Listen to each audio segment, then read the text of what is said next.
Welcome back. This is the Kris and Cody Show, episode number 8. Oh, number 8 already. Number 8. Wow. Yeah. You know what number 8 brings? What does that mean? A big accomplishment for the pickleball champ. Hey. There it is. There it is. The big winner.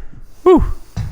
You know what that produces too is, you said it a few weeks ago, identity capital. Yeah. Tell me more about that. About pickleball or identity capital? Both. About how that plays into it. Yeah. So, with pickleball, that's been a great, maybe a new source of competition for me because I used to play baseball, And so, it's a great way for me to express the physical, physical expression of hitting something, right? In a way that I used to, or I have most of my life. So I really enjoy the competition. So that helps, and maybe like an obsession. Like I don't play that often, but I'm obsessed when I do play. Yeah.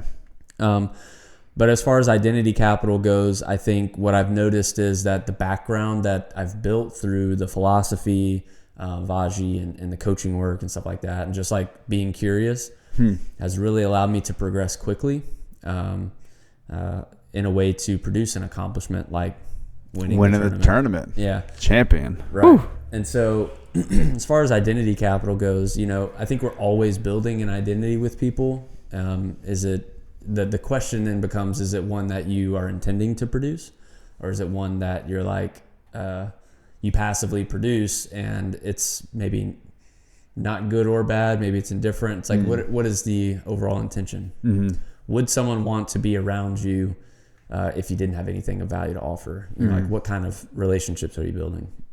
So I think around the pickleball stuff, the identity capital has been really just showcasing my capability, but also saying that like this is one facet of my life.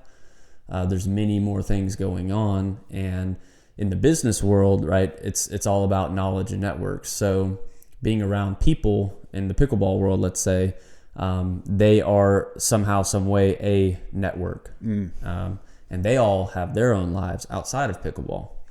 And so I think there's a space to add value to their life in business, just as I could in maybe pickleball. And, at this point in time, it's not really been intentionally building an identity with people for a specific purpose. It's more so just been, I'm exploring my curiosities and joys of pickleball for myself. And this happens to be a denouement of that, like a byproduct. So. Yeah, the outcome.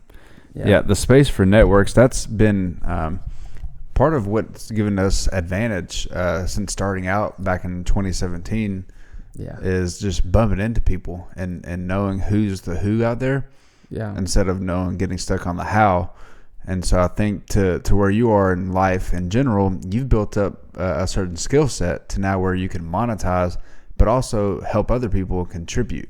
Right. It goes back to when we first started the real estate thing. We're kind of in it for us, not the seller, not taking care of their concerns. And I think with that philosophy, you've now have adopted to that to where you can move with these set of networks in a different manner. Yeah. And thank you for that. Cause it is really interesting that it's like all of our networks, how we help is by providing help to them. And that in essence takes care of us. I think it's good to represent that because I think it can be lost on us when we're moving through life trying to take care of our own concerns. And we talked a little bit about that earlier, and I thought it was a great distinction you brought up because in the past we didn't hold that. In fact, we wanted to move to something else, something different, whatever was a quick fix we could get. It's like by you contributing to other people's lives, you inevitably will take care of you. I was thinking like, the information we've been exposed to is so uncommon. It's not like, hey, Kris, let's go have lunch and you can share with me the knowledge you have. It's like, we need 1,000 lunches for that. Like there's been so much background built and it's so uncommon that just a normal frame of thinking would need time to build the background.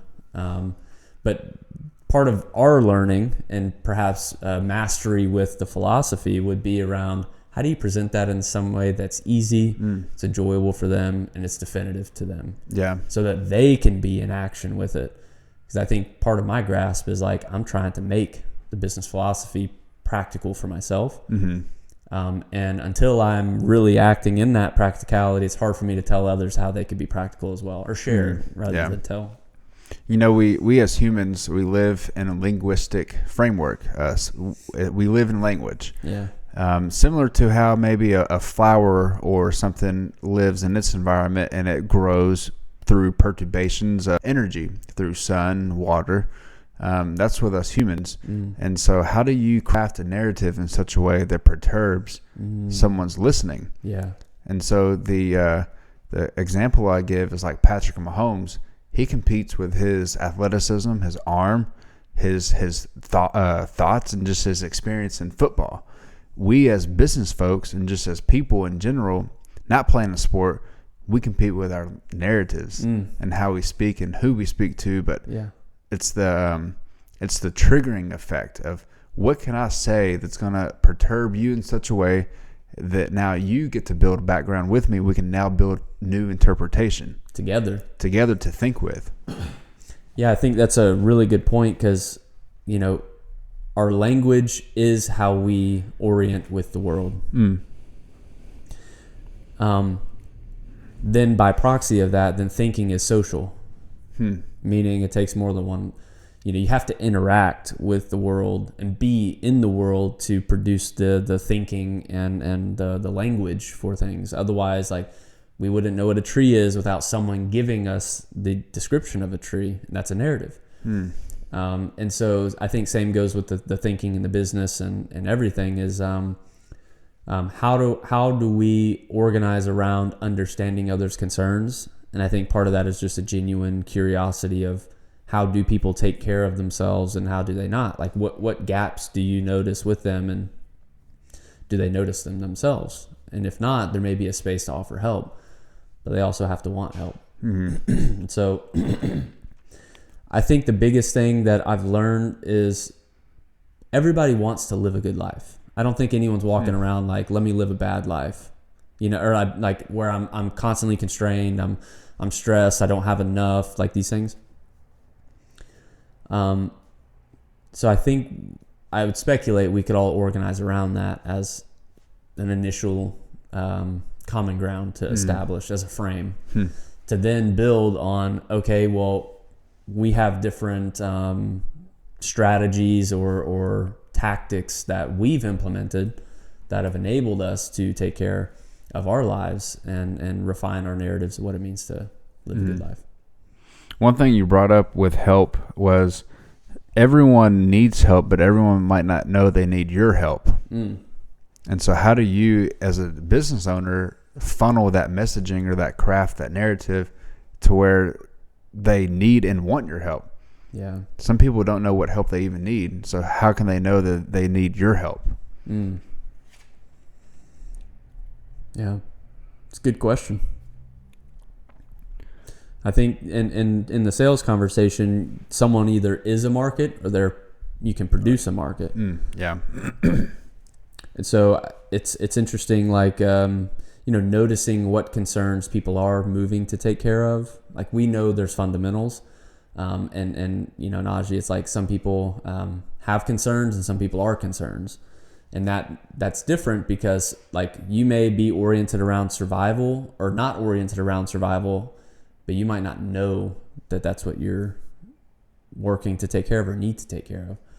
And so, like, if you're running out of money to walk around and act like you're not, it's like, we know you have that concern, and sooner or later it will surface.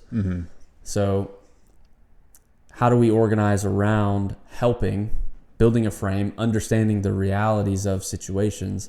And that's where the curiosity of the concerns comes into play, and the frames that we can set to help other people. Because at the end of the day, like, if we're not genuinely helping other people, there's no way that we would be able to take care of ourselves. I mean, we could falsify it, but at some point that truth will surface. And so it's better to just lead authentically.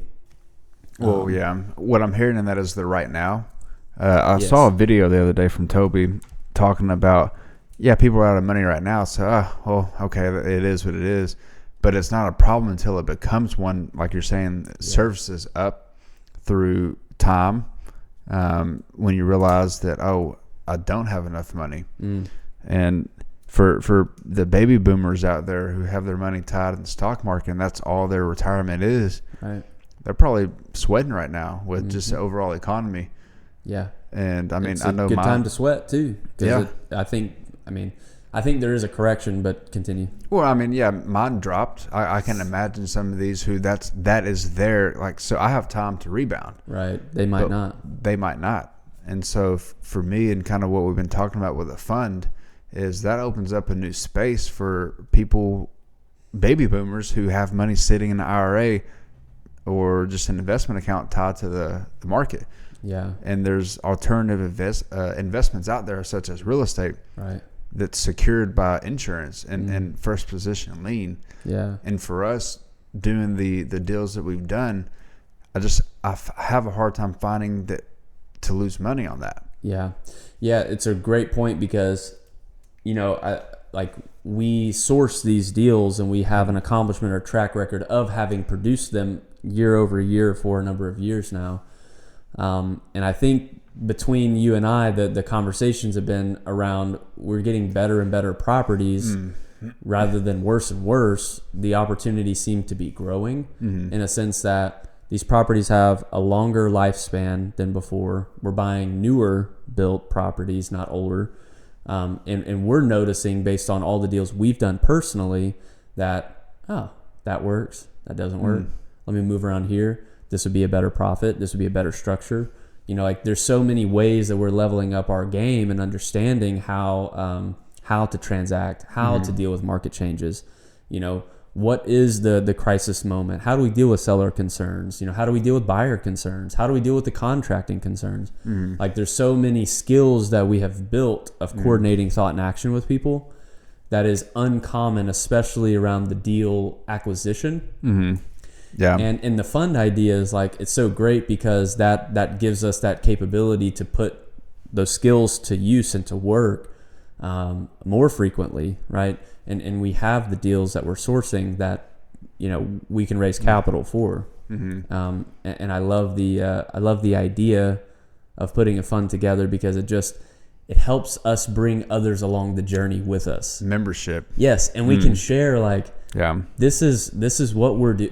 It's just, it'd be cool to be this is how we're doing, this is what we're doing, and then people can see that are investing objectively. Oh, that's how they're getting that. One thing I really like about our market too, that we're in positioned well, is we can refinance out and keep it as a rental property if we had to. Come on. And so that diminishes or reduces certain risk.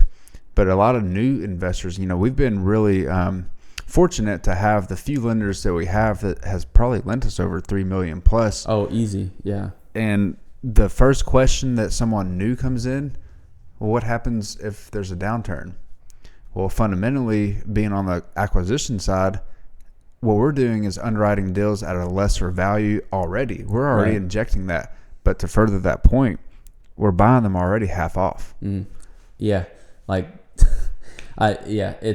like I was having that conversation yesterday with someone that, they shop on the market and we shop off the market. Yeah, that's a big distinction. Man, I was asking about purchase price, right? And of course, loan to value, that kind of thing, because when we're all in for 70-75%. All in after repair costs. After repair.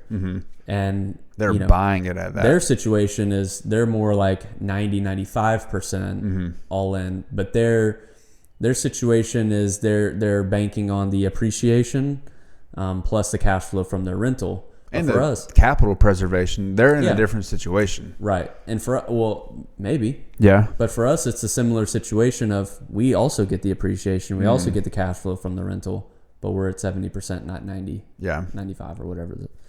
So, it's just been, it's really interesting, how I've been noticing my listening's changing, my distinctions or interpretations are changing, and noticing that there's gaps out there that others might have that they don't know, right? Like an alternative to investing in the stock market, or that their 401k can be an opportunity to invest into a real estate deal and not have to be just in the market. Yeah. You said something. I was going to go somewhere with what you said, and I lost my train of thought, so I'm going to go back to it just in case it comes up. Okay. You're talking about membership, and then I was talking about the concern for acquiring, like, what if the market tanks? Yeah.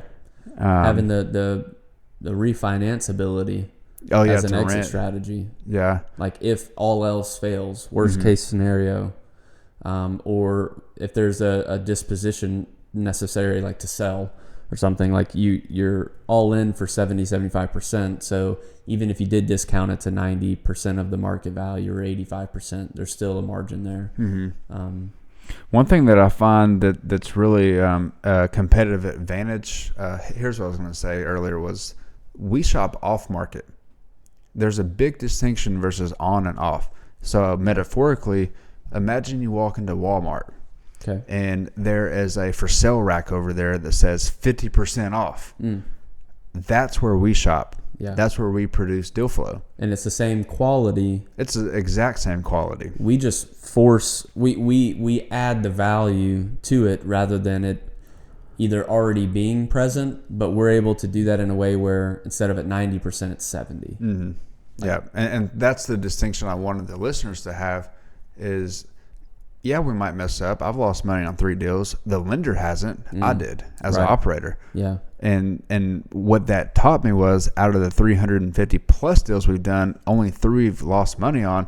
That's taught me, I've got to get better here at this area or that area. Right. So I was able to dissect which part of my underwriting did I mess up in of those 3 deals. Man. And part of it was just not having patience. Okay. So in my own ways, I'm noticing similar. I've lost on one that I'd love to share because this is great noticing for me. Is that I thought I nailed everything in my underwriting, but one big thing I didn't account for was the roof. And not that in the past, if it's less than 10 or 15 years, I'm not really worried about it. But the market changed, insurance changed. Then it was like people can't get insurance unless it has a new roof or it can be verified that it's less than 10 or 15 years old or whatever. And so this particular property, it was an unaccounted for expense. But in addition to that, I reduced my price. So marketplace is changing. I'm like, okay, I'll adapt. I could rent it out. But my intention was, I think I'd rather sell, found a buyer, this whole thing. And then it came down to the roof. I'm like, So the roof thing is a situation that I didn't account for, that I could clean up in my underwriting. Yeah, also marketplace change. It teaches you too where to pivot from and modify, and that's something that those 3 deals. Fortunately, the lender didn't lose; it was me that lost. Right. But 5, 6, 7,000 total on each of them, so it's not a big loss, but what's a bigger gain is the teaching moment. Yes, that I was able to learn from. So thank you for that, because it reminds me a lot of pickleball. Because while I may have won this tournament yesterday, I've lost 2 tournaments.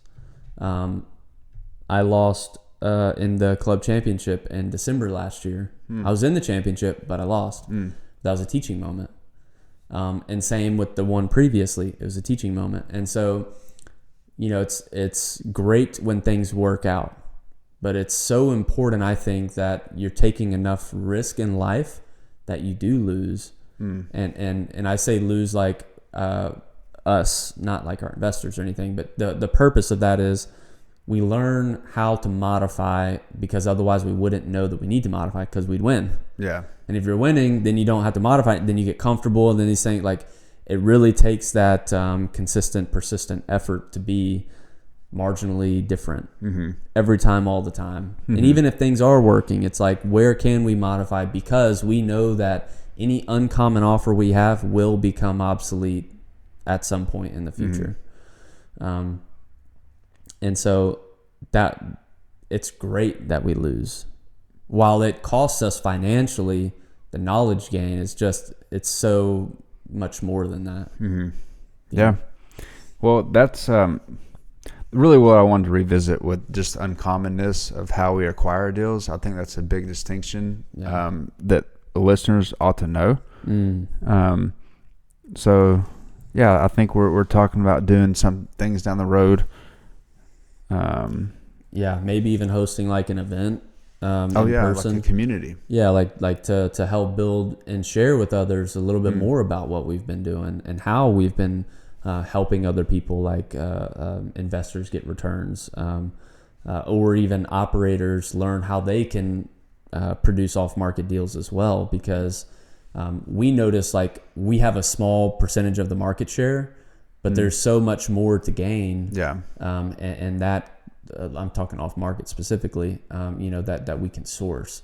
And so there's a lot of capability to develop, and we can help others develop that capability because there's room for everybody at the table. It's not like we got to, watch out. Right. Everyone needs help. And for me, is part of my dignity or accomplishment in life is to be a contribution and not a taker. Yeah. And that orientation just, you move in a different way. Man, changes. And I think, one of the, at least this is how I'm listening. It could be different, but when you have kids, it's kind of like they need, because they can't provide for themselves. Right. And so like to some degree or another, you're constantly contributing to them. And there might not be a lot of receiving back from them. But that's I think a beautiful thing. And I think it comes back to business too, is, when we can be of service and give to other people, that is the ultimate contribution. Because think of it as an employer to build employees up. You have to be the contributor to them to build their background. You work together, of course, and they may have knowledge that you don't, but ultimately you're leading with your vision, and that's the contribution you're providing. And so I think in a way, like you're building the skill of contributing, right? And that orientation alone helps change the thinking of why are you doing this? Helps you connect to that purpose more, so that, the employee, someone in your network, someone you don't know that you've just met, a seller, just even a friend. So, well, that's what we're looking to do with the KC event coming up. Yeah. Is contribute, but more so bring together a community of membership and have a social. Just to share with others, like you like, we can't do this on our own. We need help. And you guys can help contribute in your own way, just as we can contribute an off-market deal. There's other people that have uncommon knowledge as an agent, or as a contractor, as like a title guy or a banker. Like every one of them have uncommon situations that they deal with, or they have uncommon accomplishments. Rather, the situations I think would be common, but we can build a community of people that have uncommon knowledge about how they take care of their concerns, and then we can all come together to share. Because when the marketplace changes, we need a network to think with. We all do. Yeah, thinking social, you always say. Whether we want to acknowledge that or not, we can't do this on our own. And so to be able to bring together a group of people, to your point about contributing, is like, that would be a contribution of ours, is bringing the network together. Because we've done all these deals. Well, we had to have a network to help. We didn't do this all on our own. Yeah. And so to bring those people in as a way to help other people, like, man, when we were getting started, wouldn't it have been super sick if you had like a group that was getting together? It's like, these guys are doing business. We had to go discover these people. Yeah. And work our way in, because at the time when we first started, like, I couldn't get the title company to call me back. And I'm like, man, like, I'm really having a hard time. Yeah. And it was like very trying, but then it's like, we got momentum, and then it's like, okay, they're picking up, they're responding quickly. So it modifies based on our identity. Yeah. Well, that's pretty much all I have for today. It sounds like the space, the networks, the help, the language, we can all come together and achieve a good life. Yeah. And accumulate power together. Yeah. That's what business is. It's a game of power. There's no magic. No magic. All right. All right, guys. We're out. Later.